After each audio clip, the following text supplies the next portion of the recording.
Welcome to a one-to-one series. This is episode 4 this week, and our series so far have been going absolutely amazing with a great response. So this week's special guest is someone we all know and who we all love, and his name is Bernard Geraghty from Ireland. So Bernard leads workshops all over the world, just like some of our previous special guests on here. Like he goes to the likes of Iceland, Lofoten Islands, Botswana, Isle of Skye, you name it, this guy has been everywhere, and he's got one of the best portfolios that I've ever seen from any photographer. So without further ado, I'm delighted to introduce to you Bernard Geraghty.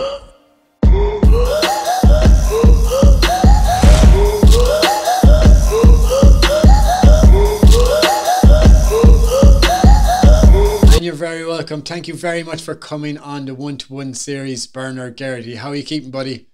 Well, Todd, how are you getting on? It's a long time no here, for us anyway. Challenge. Look, we have challenging times in front of us, so look, it is what it is. But we'll move on to this epic interview, all right? So tell me a bit more for whoever doesn't know who Bernard is. Who is Bernard Geraghty? Do they really want to know? But yeah, just a photographer from Kildare, the heart of photography, mountains, lakes, seascapes of Ireland, really. But nah, just yeah, I'm myself. Just enjoy taking the photos, enjoy being out, enjoy doing the tours, and actually personally enjoying this lockdown at the moment. Really enjoying the break, but in general, just me into football, into all sorts of sports, and just obviously the photography is the thing that's completely taken over, you know. Yeah, that's your release more than anything else. Yeah. You tell me you're into football and that, but do you like basketball? Because every guest we've had on before you kind of likes a bit about basketball. Do you like it? The only memory I have of basketball is actually, I'd say I was about 10, and I was in primary school, and it's the only memory I have, like literally still was taking a free throw. Again, when 10 years of age, probably took up basketball 3 months prior to that, took a free throw. And instead of actually going into the net, up and over into the net, it like went under the ring and hit the net from there. And that was like, it's such a random memory, but that has never, like, it's always stuck with me, the fact that I didn't actually reach the height to get over the ring, you know what I mean? So I think if I was up another foot, I'd say it might have went in, but my only claim to fame is it just hit the bottom of the net under the ring. Fair play. A for effort. Yeah. But come here, tell me, what got you started in landscape photography? Because it's such a magical thing to do and practice. Just my love of hill walking. Like, it was just literally my love of hill walking and kind of always wanting to be out, just, hiking different mountains, hills all over Wicklow and stuff like that. And in 2015, just having a chat with a friend and kind of just talking about hill walking and stuff, and taking photos with phones and stuff, like as you do and as you did and as I did, and just something inside me just wanted to get a camera. And I remember at the start, the reason I got in was my sister actually had a camera. She was never really into photography, and I don't even know why she had a camera, because it was always lying around. But I remember before, and at the time I didn't understand. Taking into account this is only 5 years ago, but she had this little, I can't even remember what make it was. Maybe it was a Pentax or something. I haven't a clue. But I just remember seeing like this photo of like a bottle, and like it was really in focus, and everything else is blurred. And I was like, wow, this is amazing. Like, I literally thought that was the best thing since sliced bread. And it's funny because then I used to take that camera out, like literally in the months leading up to me getting a camera, and I'd be like taking pictures of mountains 2 miles away, 3 miles away, wondering why I'm not getting this look. Like, so random. But it's like, it's a strange one, like, and I was obsessed with that, and it took me literally about a year after to figure out how to do the shallow depth of field. And it's funny because that was what I was obsessed with at the start, but now it's the complete opposite. I'm like, nope, it's just landscapes, and it's your everything in focus, F8s, F11s, or as you said in your series recently with Greg Snell, is your F5. Oh, there you go. F5. F5, can't go wrong with it. You can't go wrong. We'll get that in the cameras, yeah. So you actually have a unique sense of humor, which is a great thing to have. But you also have this unique ability to be in the right place at the right time. And it's something that I always kind of loved about you. So can you tell any of our viewers here one tip that you could use to be in the right place at the right time? There has to be some bit of science behind it. Yeah, and I think it comes down to Ian Carruthers. Ian, obviously a good friend of mine, and again, another story for another day was how I met him. It was completely random as well, but Ian's obsession with the weather, and he's actually added, a couple of years ago he added me into a group with him and a group of other meteorologists around Ireland, all basically the main guys who run the, you know, Donegal weather, we've Kildare weather, there's Irish weather online, and there's guys up the north and further afield, and it's kind of their chit chat and Ian's kind of mentoring in a way that has, you know, got me reading weather in a way that I never thought I would be interested, nor thought I would read before, you know. So it's pretty much that's pretty much it. It's just constantly online checking, you know. And there's the element that you're given a chance, you just have to go and do it. Okay, brilliant. So, like, you love to get abroad to different countries, and God knows I've been with you loads of times also. And what I want to know, what is that one country that every time you go back you still have that wow factor, that warm fuzzy feeling that you have inside when you get to that location? You're like, oh, just, I love being here. Now, I have my one in mind, and I'll tell you my answer after you tell me yours. Yeah, it has to be Lofoten. Like, it just has to be. You're going to say Scotland? Sorry, I couldn't hold it in. Same place. Yeah, Lofoten Island. It is like, and I've been there probably 10, 11 times now, and it is just such a unique place. Like, I remember the very first time telling a few of the lads that I was going to go to Lofoten, you know, and scout, and just obviously go to enjoy it, but also to scout for a workshop and stuff like that. And I remember one of the guys just being like, "Why would you go there? There's only 3 compositions." So I was like, okay. So what he probably meant was there's 3 compositions within this 50-meter little radius. You know? Yeah, I'd say so. But like, and he couldn't understand it. But do you know what? Like, obviously it hasn't got 3 compositions. It's probably 3,000 compositions. Agreed. But it does. It's just, and even just shooting from the bridge at Hamnoy, like, I would shoot there every day. It wouldn't bother me. It's just the whole place is just magical. You know, the whole place is just magical. But it has to be Lofoten. Like, I think there's something special about it. Yeah, and I think after my first experience in Senja, and also obviously going there a couple of times next year, I think that's going to be like pretty similar as well, to be honest. Yeah, brilliant. So, come here. I was lucky enough to have Peter Cox on last week, right? Lovely guy, great photographer, and he's just about to release his 3rd book called The Skelligs. Now, Bernard, you have one of the best portfolios of any Irish photographer here in this country. Would you ever have a notion to even make your own book? It depends if Peter gives me half of his Kickstarter. But I don't know. This is my problem. You know, you think being a photographer and stuff, and, you know, doing what you do, you'd be good at tech and stuff like that, and that's just not me. Like, I remember when Sal Digital, this company I think from Germany, approached a lot of the lads being like, listen, we'll give you a free photo book, here's the link, and blah blah blah, and they gave me one, and I couldn't wrap my head around it at all. Like, it drove me mad, and I ended up not doing it. And the lads got theirs, done theirs online, and it was really nice. But I'm not techie. I don't feel I'm good at, like, writing and expressing my feelings in type or in writing or whatever. You know, I think my best enthusiasm comes out in speaking.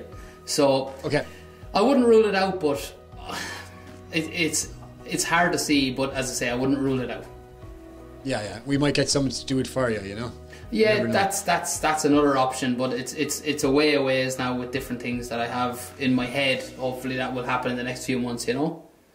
Cool. Excellent. So, come here. I have a DJI Mavic Pro 2, and I absolutely love it. I upgraded from the Mavic Air to that drone, and it's flawless. It's brilliant. But something about you, like, you're such an amazing photographer on land, but you don't seem to shoot with a drone at all. Why is that? I have a drone there. Like I was good enough to have DJI give me a drone, the Phantom 4 Pro, and I just haven't taken it out yet. I haven't, now this is only a few months ago, and I did have drones and stuff like that, but they're just, to me it's all about the feel, you know, getting the camera, like rushing to set up the tripod, setting up your filters, realising the sun's about to set and the sky's about to explode and your filters are filthy, and it's the thrill of having to wipe and I just feel like, and this is why I'll never give in to phone photography. And people tell me, oh, look at this for a phone photo. I was like, listen, no offence, but I don't really care, because to me it's all about the buzz of shooting, getting the camera out, having a panic attack, like literally, you know, like something that you can do generally with your eyes closed. Suddenly you have the conditions you want and you literally couldn't walk straight, you know. So that's what I love. It's the thrill and the buzz of all that kind of stuff. Okay. We need to develop a SLR for the sky for you. So yeah, well, I'll talk to DJI for you. All right. Talk to Peter. I think Peter Cox doesn't he have his drones with the Sonys and stuff on? Yeah. It looks promising. Yeah, some money for it, like, but his drone photography is amazing. Like, you know, when you have the luxury of being in the position, that place at the right time, especially with that technology, like you only have one end result, you know. Exactly. Now, you recently converted your one of your rooms into a post-processing room, and I was lucky enough to see the whole process on your Insta stories and on Facebook stories.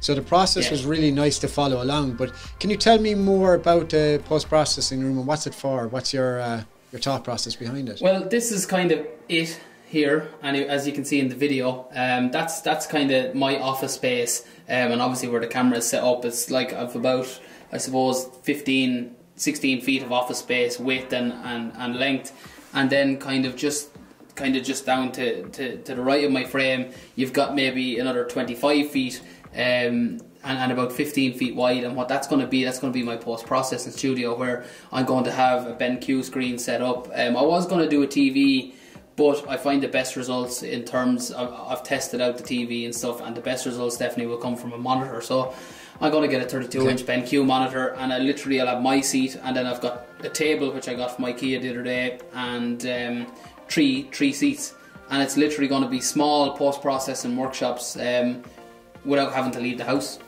So that's a great idea. It took time, and it took a lot of bloody sweat, because the weather has been amazing the past few weeks, and obviously you're working in an attic, but in general, like it took from the beginning to the end 5 weeks to do the whole attic conversion, and I just wouldn't have been able to do that obviously if this lockdown didn't happen. So it's the positive to come out of it, and also now just starting on the new website and stuff, so hopefully exciting things to come once this all passes, you know. Being on your workshops, right, I've been to a few different places with you, and one of the workshops that I've always wanted to do with you is the Tenerife Astro workshop. It looks absolutely amazing because of my time-lapse sliders and all that. And I just upgraded this week to the new one, the Evo, the Rhino Slider Evo. But moving on to Astro, would you ever think of going to the United States to photograph the Astro over there, like Death Valley? It's somewhere that's on my bucket list, and I just wanted to know if you wanted to go at some stage. You might bring me with you actually as well, will you? Well, the plan was to go to the States this year, maybe for like 3 weeks to a month, do a bit of storm chasing, have a bit of a holiday, and obviously you're there if you're going to have clear skies, you're going to shoot Astro. I think now, after what's going on now, obviously that's not going to happen, so I think next year what might do is maybe do a 2-month trip over to the US, and obviously do the storm chasing, do Astro landscapes, obviously the national parks and stuff. But in general, like after being in Africa and Namibia and Botswana, like the US like wouldn't even come close to comparison, you know. Like with the night sky there, you know, you're obviously down in the southern hemisphere, you're close to the equator, like you're so close to the equator that once the sun sets, you're pure pitch darkness 30 minutes later, like. So and cool. And you're looking at the Milky Way, like it's almost like you know when you take a photo and you see it in the back of your camera, the Milky Way, and it pops in the in the back of the camera. That's like in Africa, in Namibia and Botswana, from my experience, that's what it's like with your eyes. it's incredible. Okay. Like, you know, zero light pollution. That's awesome. So tell me more about what's BG going to do next once this world gets back on its feet, man. I suppose it's hard to answer that because, like, I still have hope that some trips this year will go ahead, but I think it's only hope. If I'm honest, I probably can't see any travel happening for the rest of the year. But what I'm going to do as soon as this is lifted, whenever, be it whenever, is literally just get into the camper and go and actually work on the Me too. You're in that category now. So, but literally just get into the camper and work on the Irish portfolio.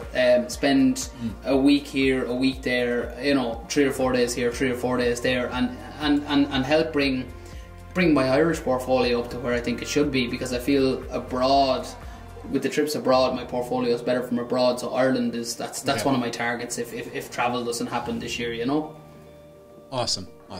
So, where can we find out more about Bernard Geraghty? What's your social handles, all that crack? So, obviously Instagram is the main one. Instagram and Facebook. So you have BG Landscape Tours on Instagram.